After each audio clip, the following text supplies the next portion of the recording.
ejemplo, la descontaminación de suelos, ¿no? La purificación del agua, tantas cosas. En estas dos primeras clases, ¿no? O sea, la de hoy y la próxima semana, vamos a hablar de microorganismos que ya van a causar enfermedades en las personas. ¿Sí? Vamos a hablar un poquito de lo que es la microbiología clínica, ¿no? Cómo los microorganismos causan una enfermedad. Entonces, en este caso, vamos a hablar un poquito sobre la virulencia. ¿Sí? ¿Qué significa virulencia? Virulencia corresponde a la capacidad relativa de un microorganismo para causar enfermedad. ¿Sí? Entonces, esta enfermedad se puede generar tanto por acción directa del microorganismo como parte también de la respuesta inmunológica de la persona. ¿Sí? ¿Hasta ahí está claro? ¿Qué es la virulencia? La capacidad de un microorganismo puede infectar a una persona. Que puede infectar. Para causar la enfermedad. Puede causar enfermedad. Sí. Porque podemos tener una infección, pero no necesariamente nos va a causar una enfermedad. ¿Ya? Eso no sería patogenicidad, porque la violencia como tal es el grado de manifestación de la patogenicidad. El debate, profe. La patogenia, ¿sí? La patogenia corresponde ya a cómo el microorganismo causa daño. Eso es patogenia. ¿Sí? Cómo el microorganismo, a través de sus distintos mecanismos que vamos a hablar hoy día, causa la enfermedad. Es distinto. ¿Sí? ¿No? Pero si tienes una fuente confiable, muéstranos pues para... De repente estoy confundido, qué sé yo, no sé. No tengo vergüenza, me puedo equivocar. Según mi amigo el Plus. Entonces, si eso es virulencia, ¿qué serán factores de virulencia? Los factores de virulencia vendrían a ser moléculas, ¿no? O estructuras que tiene el microorganismo y que va a causar la enfermedad. ¿Sí? Entonces, un microorganismo puede causar daño de dos maneras. ¿Sí? O mejor dicho, ¿no? A través de dos mecanismos de factores de virulencia. Uno es a través de la toxicidad y el otro es a través de la invasividad. ¿Sí? Entonces, por ejemplo, ¿qué significa? Que el microorganismo va a sintetizar una proteína, en este caso una toxina, y va a generar daño. Como por ejemplo Clostridium tetani. ¿No escuchado de esa bacteria Clostridium tetani? Pero sí conoce la enfermedad.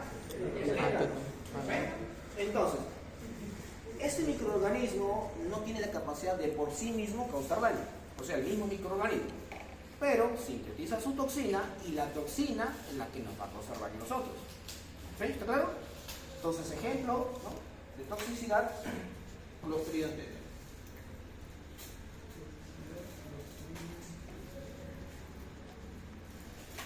Pero hay otros microorganismos que no sintetizan estas moléculas, sino que en este caso le dan la capacidad o tienen la capacidad de poder invadir un tejido, un órgano, ¿no? Entonces, esto se debe a que determinados microorganismos llegan a producir, a formar una cápsula. ¿Sí? ¿Se acuerdan para qué servía la cápsula? No recuerdo si les dije, fue tema de la primera clase. Ya, pero ¿cuál es el fin? Protección. En este caso, dentro de un organismo, es que va a evadir la respuesta inmunológica. Ustedes ya han llevado inmunología, creo, en su curso de fisiología, ¿no? Sí, me mencionaron algunos. Sí, ya ves, ya está, ya voy a preguntar bastante sobre eso. No, profesor. No, varios me han dicho. Entonces, ¿Quién hace? nosotros tenemos una bacteria, Streptococcus pneumoniae, que no nos va a causar daño. Este es un microorganismo avirulento, ¿no? O sea, no tiene la capacidad de causar daño. Pero cuando recibe la información para poder sintetizar la cápsula, recién ahí nos va a producir daño, ¿no? Entonces, la invasividad, en este caso, por la presencia de la cápsula, ¿no? Por Streptococcus pneumoniae. Pero la mayoría de microorganismos se encuentran en medio. ¿Qué significa?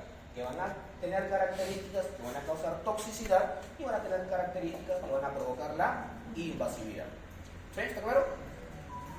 Entonces, esto no significa que el microorganismo va a comenzar a producir, ¿no?, estos factores de virulencia en cualquier momento. Porque para producir una toxina, que en este caso es de carácter proteico, va a demandar energía. Y a un microorganismo no le conviene estar sintetizando estas proteínas y estar gastando energía. Tiene que saber cuándo sintetizarlo. Entonces, por ejemplo, los triquetas. ¿Sintetizará toxina en el suelo? Por ello, ¿ya? Entonces, pero la pregunta es, ¿lo sintetizará en el suelo? ¿Sí o no? No. Entonces, en este caso se debe a algunos factores que estos microorganismos van a reconocer, ¿sí? Que van a identificar. Por ejemplo, ¿han escuchado de Yersinia pestis? La bacteria se llama así. Yersinia pestis. Causa la peste negra. ¿Saben cómo se transmite? Por la rata. ¿La rata? Pregunta la rata. Pensando en rata, La rata es el reservorio, pero ¿quién transmite en la pulga? ¿Sí? Entonces, en este caso la rata, o puede ser el ser humano también, vendría a ser el hospedero, el mamífero. En cambio, la pulga vendría a ser el vector, el artrópodo. Pero ustedes saben que en este caso el artrópodo tiene unas características diferentes en cuanto al mamífero. ¿Sí? Entonces, por ejemplo, partamos la temperatura, ¿no? La temperatura de la pulga aproximadamente es 28 grados centígrados, aproximadamente. ¿Sí? Mientras que la temperatura de los mamíferos, por lo general, es 36, 37 grados centígrados. Entonces, estos cambios van a provocar o van a generar un cambio en este microorganismo. ¿Sí? En la pulga, el microorganismo no forma cápsula. ¿Sí? No forma cápsula.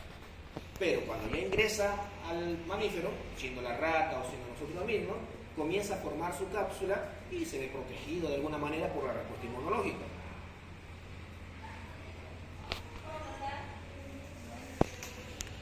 ¿Por qué tan tarde? ¿A quién? ¿A quién? Pero no está en su hora. ¿Y por qué me da tanta explicación?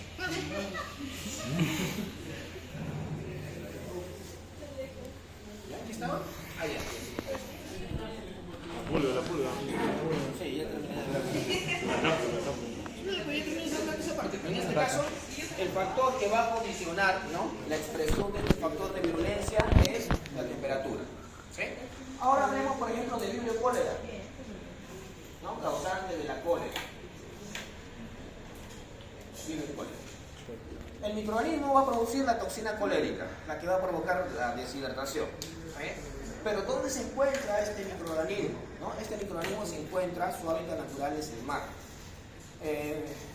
pH de 8 aproximadamente, alta salinidad. ¿Sí? Pero ahí también en ese ambiente no sintetiza su toxina colérica. ¿En qué momento sintetiza la toxina colérica? Cuando el ambiente es aproximadamente de 35, 37 grados centígrados, el pH es relativamente neutro y hay presencia de salinidad. ¿Y dónde ocurre eso? A nivel intestinal. ¿Ya? Entonces, en este caso, ¿no?, hay otros factores que están induciendo a que este microorganismo sintetice esta toxina. Luego tenemos, por ejemplo, a histeria. Colectiva. Histeria monocitógena.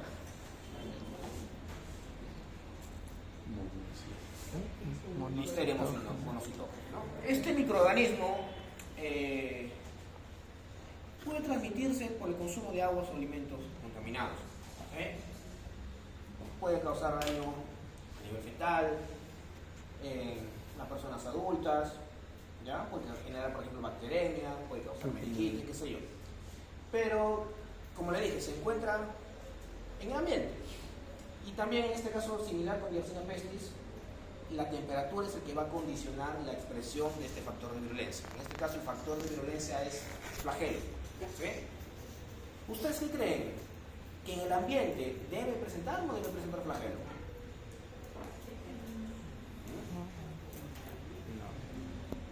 ¿Por qué? En el ambiente, o sea, puede que presente o no, a comparación, por ejemplo, que se encuentre en el ser humano, que también puede que presente o no.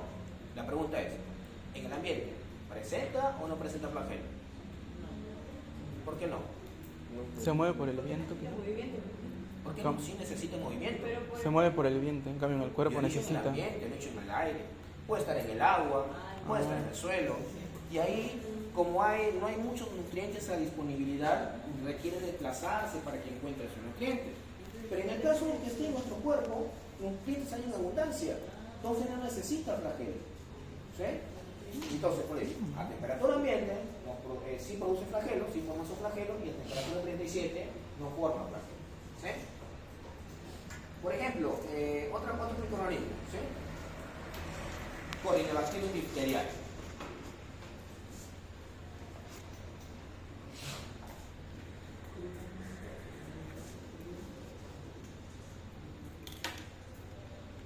Ahora sí van a, en el examen sí voy a poner para que escriban el microorganismo. ¿Eh? Oh, no. Yo he puesto, pero no había. ¿Cuándo? Corynebacterium diphtheriae. ¿Qué va a causar? Difteria, Sí, la difteria. Nosotros tenemos microorganismos. ¿Dónde? A nivel de la boca tenemos microorganismos. ¿Pero causa enfermedad? No. ¿Qué necesita? Primero, de un fago. ¿Saben qué es un fago? Un virus. Es un virus que va a infectar bacterias, ¿no? Entonces, los microorganismos, ¿no?, de estas bacterias que tengan el fago van a tener la capacidad de producir la toxina difterica. Pero hay una condición, la disponibilidad de hierro. Cuando la concentración de hierro es baja, ahí recién el microorganismo produce la toxina diftérica. ¿Sí? Pero como le dije, siempre y cuando presente el fago. Ahora, existen varios, decenas de microorganismos que causan enfermedad. ¿Sí? Y puede ser que algunos sinteticen uno o dos factores de virulencia, pero hay otros que van a sintetizar varios. ¿Sí? Varios factores de virulencia. ¿Qué microorganismos conocen ustedes que causan daño al ser humano? Bacterias, hablamos de bacterias solamente. ¿Ah? La E. coli hemorrágica. La E. coli. La E. coli produce distintos tipos de enfermedades. ¿Sí? Distintos tipos de enfermedades. El más común, que creo que es el que están hablando ustedes, son las enfermedades gastrointestinales, ¿no?, que va a provocar diarrea, ¿no?, vómitos, fiebre, ¿no? La Eso es lo común. Pero en el caso de las mujeres también Pero puede esa es la provocar enfermedad. ¿Saben qué No es el significa? microorganismo, pero por eso suele. ¿No? Sí, ¿no? Puede provocar ictus, puede provocar bacteremia, puede provocar meningitis, ¿no?, dependiendo primero del fenotipo, ¿no?, del microorganismo, dependiendo de los factores de virulencia que vaya a presentar, dependiendo, por ejemplo, el mecanismo de ingreso. ¿Ya? Por ejemplo, un microorganismo o un E. coli que se encuentra a nivel intestinal, ¿sí?, y que por X razón, ¿no?, hay una lesión a nivel intestinal. Entonces el microorganismo, el E. coli, atraviesa esa lesión, llega a sangre, provoca bacteremia, puede ser la meningitis, producir meningitis, puede ser el hueso, provocar osteomielitis, ¿no?, dependiendo a dónde vaya, provoca la enfermedad. ¿Ya? ¿Qué más? Puede ser la Helicobacter pylori. Ya, el Helicobacter pylori se adquiere, o el mecanismo de transmisión es por la ruta fecal-oral. ¿Dónde se encuentra el microorganismo? A nivel del estómago. ¿Sí? Se elimina por las heces. Entonces, por ejemplo, si contamina agua o alimentos y consumimos, entonces podemos adquirir el microorganismo. ¿Sí? O, por ejemplo, también uno se va al gastroenterólogo, ¿no?, utiliza lo que son, no sé cómo se llaman esos dispositivos que introducen hasta el estómago. Endoscopio. Para lesiones, lo retiran, pero si no hay una buena desinfección de ese equipo, ¿no?, y lo introducen a otra persona, les puede estar transmitiendo también el microorganismo, ¿no? Entonces, este microorganismo provoca lesiones en la pared del estómago, provocando primero una gastritis. ¿Sí? Y luego, si se presenta un factor de virulencia, que es una proteína, ¿sí?, puede llegar a causar cáncer, ¿no? Pero eso es a largo plazo. ¿En qué medio se comienza a hacer todo ese proceso en el Helicobacter? ¿Cómo? ¿En temperatura también aumentan los...? No, es que el Helicobacter pylori no es normal que esté en nuestro estómago. No es normal. No, pero si se contagia. No, es que por eso. En este caso debe ser la temperatura. El pH Es también. que no lo encontramos normalmente en el ambiente. No lo encontramos normalmente, ¿no? O sea, una persona está enferma, ¿no?, como le dije, se elimina a través de las heces, contamina. Entonces, si está mucho tiempo ahí, se va a morir, ¿no? Entonces, si se ingiere rápidamente, entonces ahí no puede provocar enfermedad, ¿ya? Entonces, vamos a hablar de estos factores de virulencia. ¿Sí? Estos factores de virulencia, que se clasifican en dos tipos: las exotoxinas y las endotoxinas. ¿Sí? Exotoxinas y endotoxinas, ¿no? Primero, las exotoxinas. ¿Qué significa? ¿Qué tiene por exo? Bueno, ¿no? Que el microorganismo va a sintetizar, va a secretar esta toxina y comienza a actuar, ¿no?, en determinada parte del cuerpo. ¿Ya? Entonces, tenemos aquí tres tipos de exotoxinas. Tenemos las toxinas citolíticas, tenemos la toxina de tipo AB y tenemos los superantígenos. ¿Ya? Entonces, vamos iniciando. Toxinas citolíticas, también llamadas hemolicinas. ¿Por qué? ¿Dónde van a causar daño? A nivel de la membrana celular. ¿Sí? A nivel de la membrana celular. Entonces tenemos distintos tipos de hemolicinas, de toxinas citolíticas. ¿Sí? Dependiendo del microorganismo, dependiendo de dónde o sobre qué molécula vaya a actuar. ¿Sí? ¿Cuáles son los componentes de la membrana celular? ¿Ah? Fosfolípidos. ¿Qué más? Peptidoglicano. ¿No? Membrana celular. Ah, ya, membrana. Esa pared. Colesterol. Ya, en este caso, como vamos a hablar de células animales, colesterol. ¿Ya? Eso dos principalmente. Luego también tiene glucoproteínas, tiene glucolípidos, ¿no? Pero nos interesan estos dos. Colesterol y los fosfolípidos. ¿Ya? A ver, según su bioquímica. ¿Cuál es la lecitina? La lecitina. ¿Ah? ¿Te han tocado lípidos? ¿Ah? ¿Ah? Tienes que llevar de nuevo el curso, ¿no? No, por mucho.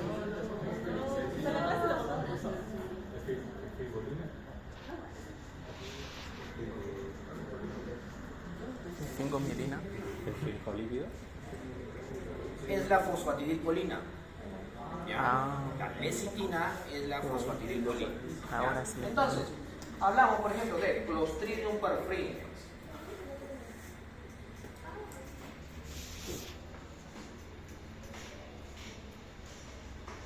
Sí, aquí sí voy a tener que escribir un nombre para que se lo aprendan, ¿ya? Clostridium perfringens. ¿Qué es O o es U? Clostridium.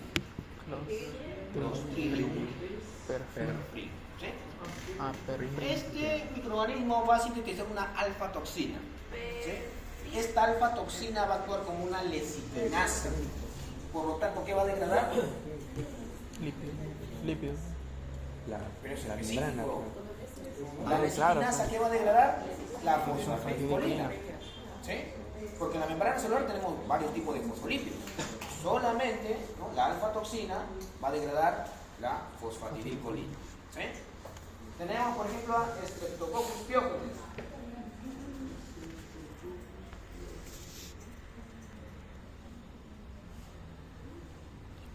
Streptococcus pyogenes va a sintetizar lo que es la estreptolicina O. Esta estreptolicina O lo que va a causar es va a degradar el colesterol que se encuentra en la membrana celular. ¿Sí? Tenemos a Staphylococcus aureus. ¿Ah? ¿Qué? ¿Pero no me están grabando? Si no, ¿para qué me grabo? Continúen, José, continúen. Clostridium perfringens sintetiza su alfa-toxina, ¿sí? Alfa-toxina con actividad lecitinasa. ¿Sí? Lecitinasa.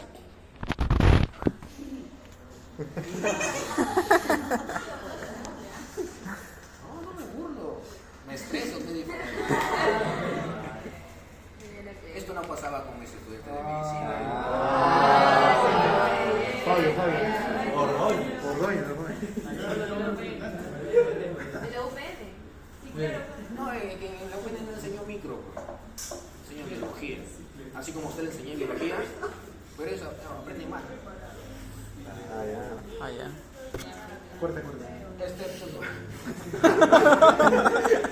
Streptococcus pyogenes va a sintetizar la estreptolicina O. Estreptolicina O que va a degradar colesterol. Y Staphylococcus aureus va a sintetizar su alfa-hemolicina, ¿sí? Alfa-hemolicina, que lo que va a ocasionar es va a formar poros en la membrana celular. Forma poros. Y al formarse poros sabemos que va a permitir el ingreso o la salida de distintos metabolitos y altera el metabolismo y se muere la célula. ¿Sí? Entonces, como vemos, están actuando a nivel de la membrana celular. Ahora, no digo que son los únicos factores de virulencia que tienen, son varios. Solamente estamos mencionando que aquellos que tienen actividad litolítica. ¿Ya? Ahora, las toxinas de tipo AB son proteínas que están conformadas por dos componentes, por dos fragmentos. Fragmento A, fragmento B. ¿Sí? Aquí, por ejemplo, tenemos a ¿qué microorganismo? Ya, Corynebacterium diphtheriae. ¿Ah? Hace ratito lo vi. ¿Que no lo has comentado? Sí. ¿Pero está en el video? Sí. Rafael en YouTube. Corynebacterium diphtheriae.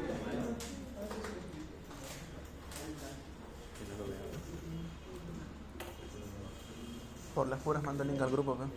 ¿Ya? Corynebacterium diphtheriae. Les dije, va a sintetizar su toxina difterica, ¿sí? Que es de tipo AB. Generalmente el de tipo o la subunidad B va a actuar como receptor, o sea, va a unir al receptor, ¿sí? Tenemos la célula, la subunidad B se une a su receptor, una vez que se une al receptor se desprende la subunidad A, ingresa a la célula y va a causar el daño. En este caso, como estamos hablando de Corynebacterium diphtheriae, su toxina, específicamente la subunidad A, lo que va a hacer es va a alterar el proceso de traducción. ¿De qué estamos hablando específicamente? Nos han dicho que en molecular han visto puro ADN. Ya pues, la traducción. Ya. La traducción. Síntesis de proteína. Síntesis de proteína. Específicamente, a ver, ¿cómo actúa el factor de elongación 2? Entonces revise, porque esta subunidad A bloquea el factor de elongación 2. En la traducción, ¿sí? Bloquea el factor de elongación 2. ¿Sí? Puede que sea pregunta de examen. No, ya. Una fija. Lanzando la fija. Y ahora, superantígenos. Ahora sí, vamos a la Ya no va a parte de venir, ya. fisiología que ustedes han llevado, ¿no? Fisiología animal. A ver. Respecto a la respuesta inmunológica. ¿Qué célula se encarga de comer al antígeno? Macrófago. Macrófago. El macrófago a través del fagosoma va a destruir al microorganismo, hablando específicamente de bacterias, ¿sí? Y esos fragmentos que se llaman epítopos, ¿sí? Epítopos, ¿no? No tenía que llevar. Esos epítopos se van a unir a una proteína. ¿Saben cómo se llama esa proteína? El complejo mayor de histocompatibilidad. ¿Sí han tratado eso? Bueno, por acá tenemos el macrófago. ¿Sí? Bueno, el núcleo que no nos interesa, por acá está el fagosoma que está destruyéndose. ¿Sí? Y cada uno de estos fragmentos le dije es el epítopo, ¿no? Entonces, ese epítopo se va a asociar con una proteína, donde esa proteína va a entregar, va a presentar el antígeno, ¿no? Uno de estos fragmentos lo presenta aquí. ¿Y quién lo va a reconocer? El linfocito T. ¿Sí? El linfocito T. Entonces, por acá viene el linfocito T a través de su receptor. ¿Cómo se llama este receptor del linfocito T? Este del macrófago es el complejo mayor de histocompatibilidad LiPo-2 para bacterias. Pero para el del linfocito, ¿cómo se llama este receptor? El TCR, receptor de las células T. Entonces, esta es la presentación normal, ¿sí? Donde el linfocito, una vez que recibe este epítopo, entonces comienza a liberar citoquinas. ¿Qué son las citoquinas?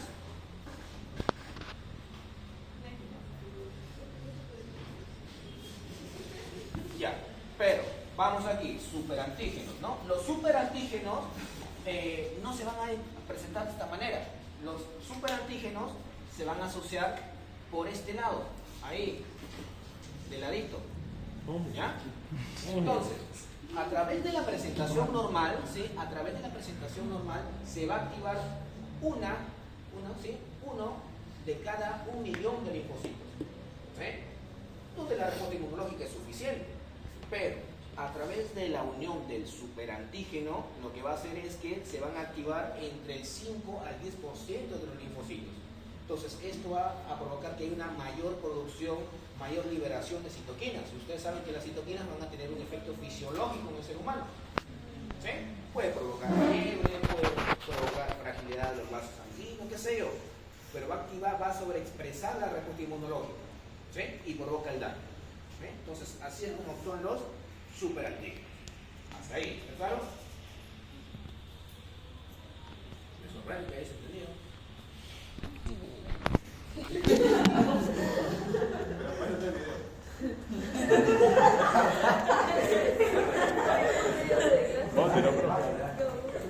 Entonces, vamos a hablar de un tipo, ¿sí? De un tipo de exotoxinas que son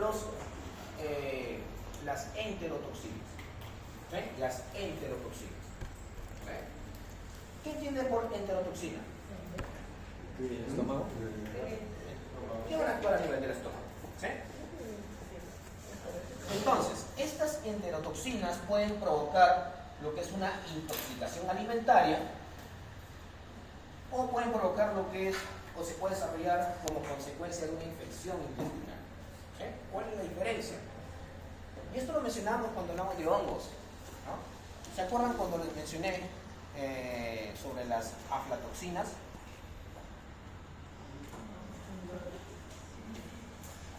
No. ¿Están entendiendo el curso?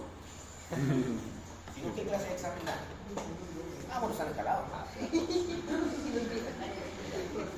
Entonces, les dije, ¿no? La intoxicación alimentaria corresponde a que el microorganismo se va a desarrollar en el alimento, produce su toxina en el alimento y nosotros consumimos la toxina. Puede que el microorganismo ya esté muerto, ¿no? Entonces, por ejemplo, dejamos, no sé, arroz de un día para otro. ¿Sí? Fuera de la refrigeradora, el microorganismo comienza a crecer, produce su toxina. ¿Qué hacemos nosotros? Calentamos el arroz.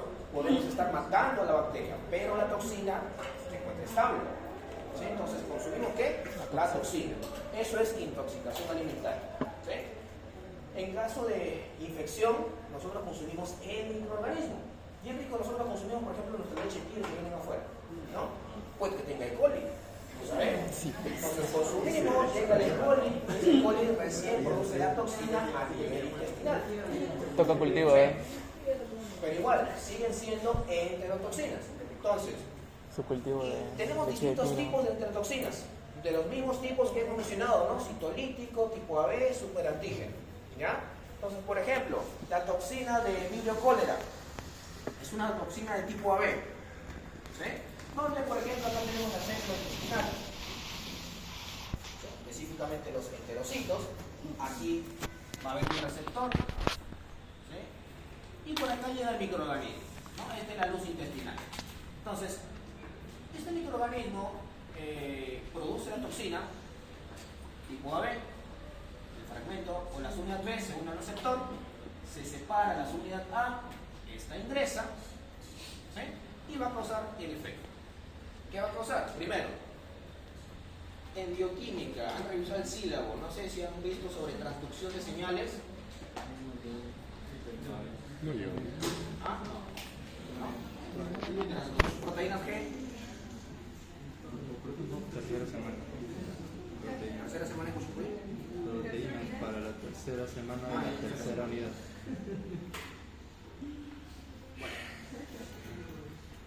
A ver, tenemos por aquí un receptor, ¿sí? No sé, esto lo habrán visto, por ejemplo, cuando actúa la adrenalina, receptor 7TM. Receptor glúcico, ¿no? Bueno, este receptor está asociado a una proteína, la proteína G. La proteína G está conformada por 3 subunidades, subunidad alfa, subunidad beta y la subunidad gamma. ¿Sí? La subunidad alfa está asociada con un GDP. ¿Sí? Con GDP está asociada. Entonces, estamos viendo primero cómo funciona de manera normal. ¿Sí? Llega el ligando, según el receptor, lo que va a inducir es que este GDP se disocie y se incorpore GTP. ¿Sí? Sale la guanosina difosfato e ingresa la guanosina difosfato. Entonces, cuando sucede esto, la subunidad alfa se separa. ¿Sí? Se separa de esta zona. Y se va a unir a una enzima que se llama la adenilato ciclasa, que esto me imagino que sí lo han visto. ¿Sí? Esto es clave en lo que es metabolismo de carbohidratos, ¿no? Sí, Entonces, acá está la subunidad alfa, que está Solo asociada con con- su GTP, en y nuestra clase, activa por a la seminario enzima. nada más. Al activarse la enzima, ¿qué va a hacer? Va a tomar ATP y lo convierte en AMP cíclico. ¿Sí? Ustedes saben que este AMP cíclico va a activar a varias proteínas, dentro de ellos una quinasa, la quinasa A, donde va a activar a otras proteínas. ¿Sí? Activa a otras proteínas. El detalle está en que saben que el AMP cíclico actúa como un segundo mensajero. No puede estar activo en todo momento. Cuando ya supera cierto umbral, tiene que desactivarse. ¿Cómo se desactiva? Porque esta subunidad alfa tiene actividad GTPasa. ¿Sí? ¿Qué significa? Que va a hidrolizar el GTP. Lo convierte en GDP más fosfato y cuando está con GDP se separa, ¿sí? Se inactiva la enzima y la subunidad alfa regresa aquí.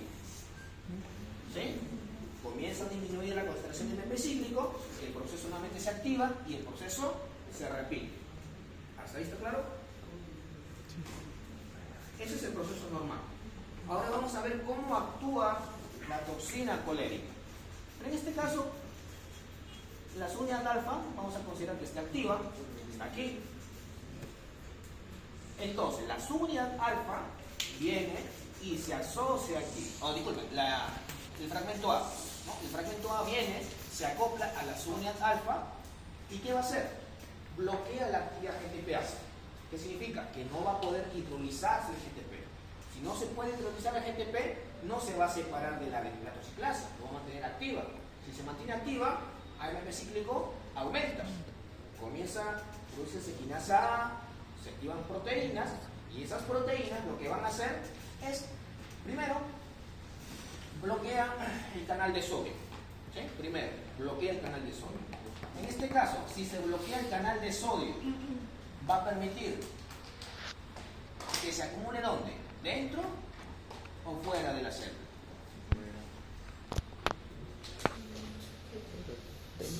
Solamente el canal de sodio. ¿Por qué? La bomba de sodio y potasio va a hacer que salga sodio y potasio. ¿Sí? Entonces se está acumulando sodio fuera. Que por un transporte pasivo, ese sodio ingresa nuevamente y es expulsado por transporte activo por la bomba de sodio y potasio. ¿Sí? Entonces, se bloquea el canal de sodio y les mencioné, hay más concentración fuera, entonces se está acumulando aquí, no está permitiendo que ingrese. Por otro lado, va a abrir, ¿no? La activación de todo este proceso va a abrir lo que son los canales de cloro. ¿Sí? En este caso, ¿el cloro sale o ingresa? Sale. ¿Por qué? Si está tornándose aquí un ambiente hiperosmótico, pero con cargas positivas, para que se nivele, tienen que salir cargas negativas. En este caso, sale cloro por un transportador, también sale bicarbonato. Y este ambiente hiperosmótico va a provocar que se abran canales de agua y sale agua. Y todo esto se traduce en la diarrea. ¿Sí? Y así es como actúa la toxina colérica. ¿Sí? Toxina de tipo AB. Entonces se está liberando su bicarbonato. Pero ¿y la B? ¿Ah? La B solamente se une al receptor. Ahí nada más. Profesor, y en caso de los antibióticos, ¿cómo funciona para Es revertir? que en este caso lo único que se recomienda es reposición de líquidos. No se recomienda, al menos por virus cólera, no se recomienda antibióticos para no alterar el microbioma intestinal. ¿Ya?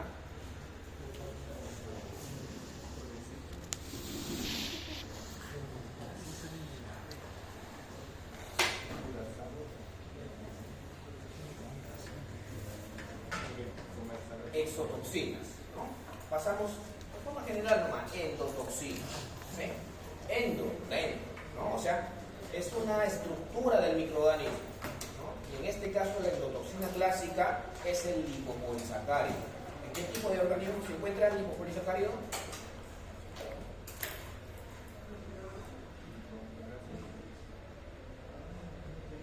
En las gram negativas, ¿no? El lipopolisacárido se encuentra en la membrana externa, aquí no tiene las gram negativas, ¿sí? Entonces, ese lipopolisacárido va a ser reconocido por los macrófagos, ¿sí? Estos macrófagos tienen una serie de receptores. ¿Han escuchado sobre los receptores tipo TOL? ¿Qué han hablado de inmuno? ¿Qué han hablado de inmunología? ¿por qué no es su sílabo? Porque a mí me mostraron su sílabo y yo leí. Incluso algunos de ustedes, varios me han dicho, sí, hemos llevado inmunología en su curso de física. Más enseñan este proceso de cómo, por ejemplo, lo que usted estaba hablando del macrófago, nos enseñaba de cómo llevar el receptor de la bacteria del macrófago al linfocito T y después al B. Después habla otro proceso inflamatorio. No habla en sí, no es tanto de definición. Bueno, el macrófago tiene varios receptores, varios tipos de receptores, ¿sí? Uno de ellos son los receptores tipo TOL, ¿sí? Los receptores tipo TOL, o TLR, en inglés, ¿no? Ay, tío. Tenemos aproximadamente 11 tipos. A los 11 lo escribí. Los 11. De memoria, ¿sabes? ¿Qué? ¿No sabes inglés? Básico 9, calmado. Entonces, tenemos 11 tipos de receptores tipo TOL, ¿sí? Donde ¿qué van a reconocer? Lo que van a reconocer van a ser las estructuras de los microorganismos, ¿no? En este caso, por ejemplo, el receptor TOL tipo 4, ¿no? El TLR4, lo que va a reconocer va a ser el lipopolisacárido. El receptor tipo TOL2 va a reconocer, por ejemplo, los ácidos teicoicos, ¿no? ¿Dónde se encuentran los ácidos teicoicos? En la pared de la gran negativa. En la pared celular de los gram positivos, ¿no? De los gram positivos. Los gram negativos, su pared celular es muy delgada, por eso no tiene ácidos teicoicos, ¿sí? Entonces, se une, ¿no? El receptor a su ligando y activa el proceso inmunológico, en este caso el proceso inflamatorio, ¿ya? Ahora sí, vamos a hablar de un microorganismo específico, ¿sí? Vamos a hablar de Staphylococcus.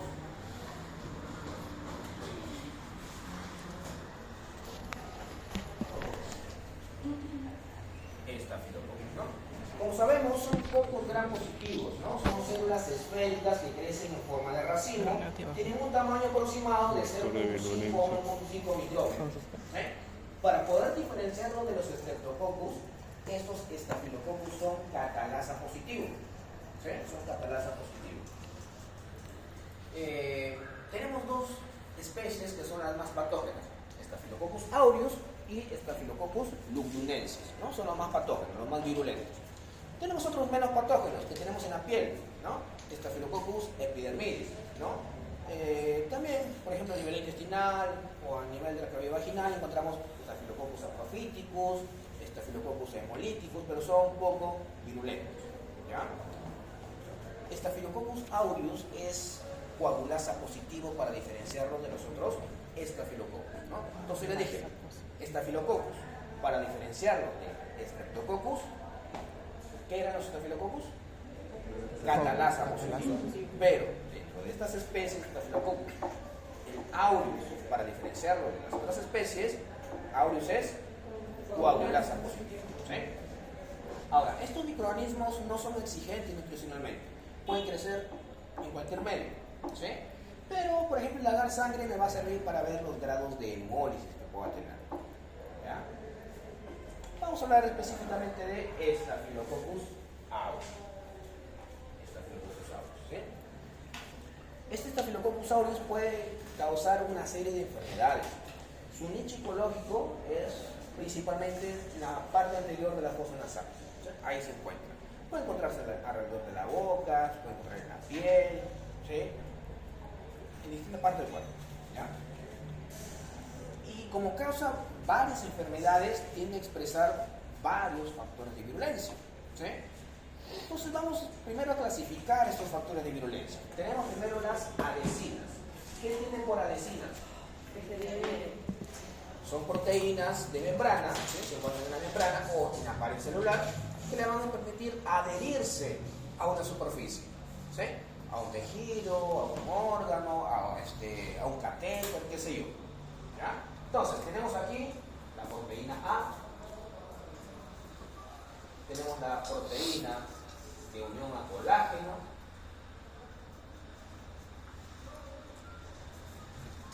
tenemos la proteína A y la proteína B también de unión a fibronectina.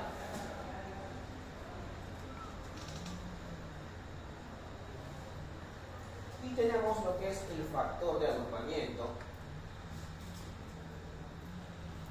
A y B. ¿Eh? No es que sea AB, son dos.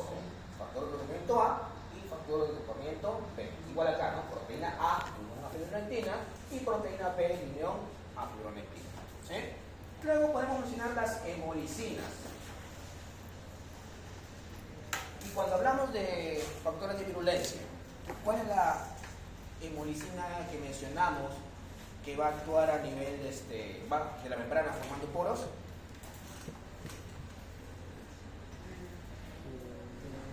Alfa La alfa-hemolicina, ¿no? La alfa. Entonces, así como hay alfa-hemolicina, hay beta, hay gamma, hay delta hemolicina. ¿Sí?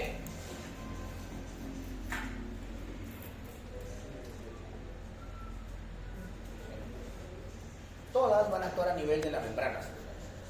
También presentan toxinas superantígenas.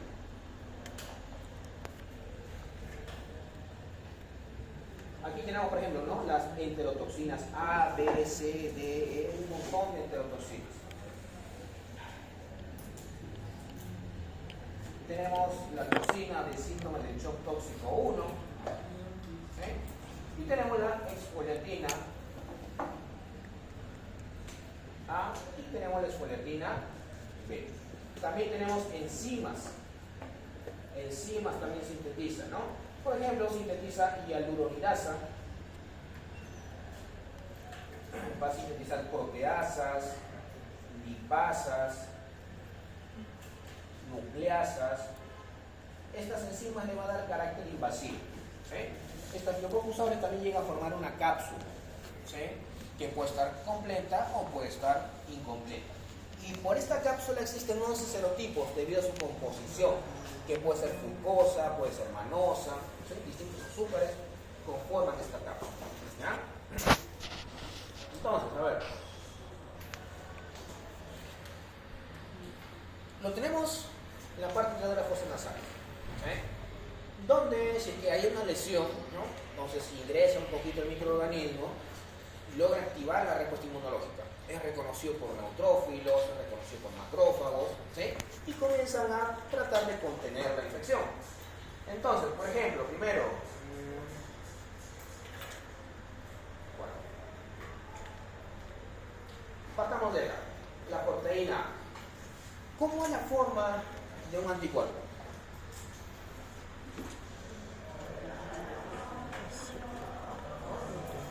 ¿Saben? La forma de un anticuerpo es forma de hielo, que está conformada por dos cadenas pesadas y dos cadenas ligeras, ¿sí? Que están unidas por puentes disulfuros, ¿sí? Esto corresponde a la región FC y esto corresponde a la región FAB, ¿sí? Región constante, región variable. Esta región constante va a ser igual en todos los anticuerpos, ¿sí? Que le va a permitir que sea reconocido por un receptor del macrófago, ¿no? Entonces supongamos por aquí está un microorganismo, viene el anticuerpo, se une a través de la región FAB, ¿no? La región variable, y a través, por decirlo así, como de la colita, ¿no? De la colita del anticuerpo, se une al macrófago, que por acá va a estar su receptor, ¿sí? Y el macrófago, ¿qué va a hacer? Lo va a fagocitar, fagocita el microorganismo, ¿sí? Eso es por un lado. Entonces, esta región variable va a ser distinto para cada microorganismo, ¿sí? Para cada microorganismo va a ser distinto. Entonces, vamos a tener distintos tipos de anticuerpos, ¿no? Dependiendo de la cantidad de veces que nos hemos expuesto a distintos microorganismos o antígenos. ¿Sí? ¿Está claro? ¿Sí? Ahora, ¿cuántos tipos de anticuerpos conocemos? ¿O conocen?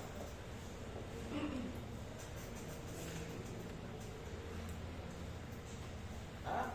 La inmunoglobulina A, la IgA, la IgD, la IgE, la IgG y la IgE. ¿Sí? La IgA participa o se va a producir a través de las secreciones. ¿Sí? Por ejemplo, la madre cuando da lactar a su niño, ¿no? A través de la leche materna está brindándole IgA. La IgE participa en procesos alérgicos o en infecciones parasitarias. La IgG es la que se activa en primeras infecciones, ¿sí? En primo-infecciones. ¿Qué significa? Que si yo por primera vez tomo contacto, por ejemplo, con Staphylococcus aureus, comienzo a producir el anticuerpo. ¿Cuál? El IgG. Pero hay memoria, ¿no? Hay una memoria inmunológica. Porque el IgG tiene un tiempo de vida, que puede ser 3 semanas, 4 semanas, pero mucho, después tiende a desaparecer. Pero la memoria inmunológica va a permitir que se siga sintetizando IgM, ¿sí? Estas sí se mantienen durante varios años, ¿sí? Entonces, por ejemplo, si yo tengo una infección reciente, ¿qué voy a tener?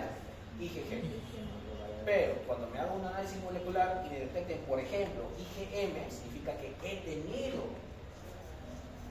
una infección por un microorganismo, pero actualmente no. ¿Sí? ¿Me dejo entender? Entonces, allá. Estaba por acá. La proteína A. La proteína A, como dije, es una proteína de superficie del microorganismo, ¿sí? Que va a evadir la respuesta inmunológica. ¿Por qué? Tenemos aquí el microorganismo, acá está la proteína A. Entonces la proteína A lo que va a hacer es igual, va a coger por la colita al anticuerpo. Porque por esta zona es donde se une, ¿no? El anticuerpo con el microorganismo. Pero como lo está cogiendo por la colita ya no puede encontrarlo. ¿Me puede entender?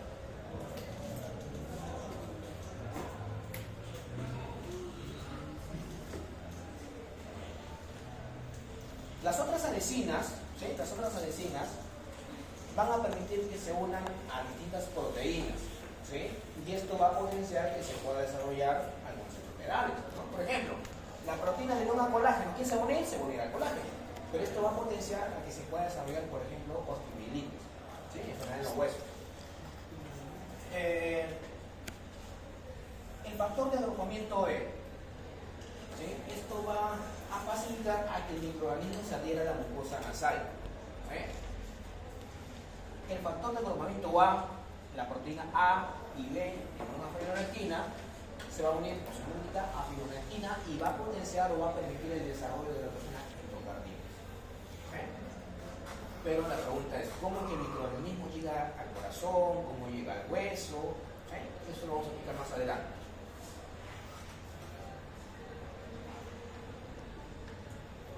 Vamos viendo sobre las exfoliatinas. ¿Sí? ¿Han escuchado el síndrome de piel escaldada? Ah, eso es usted, ¿no? Pero para las noticias de TikTok hay síndrome.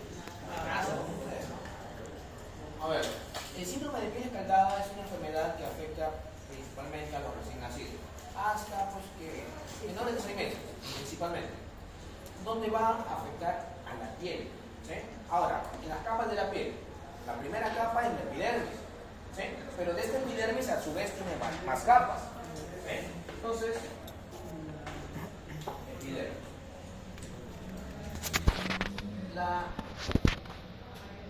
primera membrana, la primera capa vendría a ser la membrana basal. Esta membrana basal va a delimitar lo que es la epidermis de la dermis, ¿sí? Luego, ¿cómo se llama la siguiente capa? El estrato espinoso, el estrato granuloso, el estrato lúcido y el estrato córneo, ¿sí? Y hay varias células, ¿sí? Recuerden,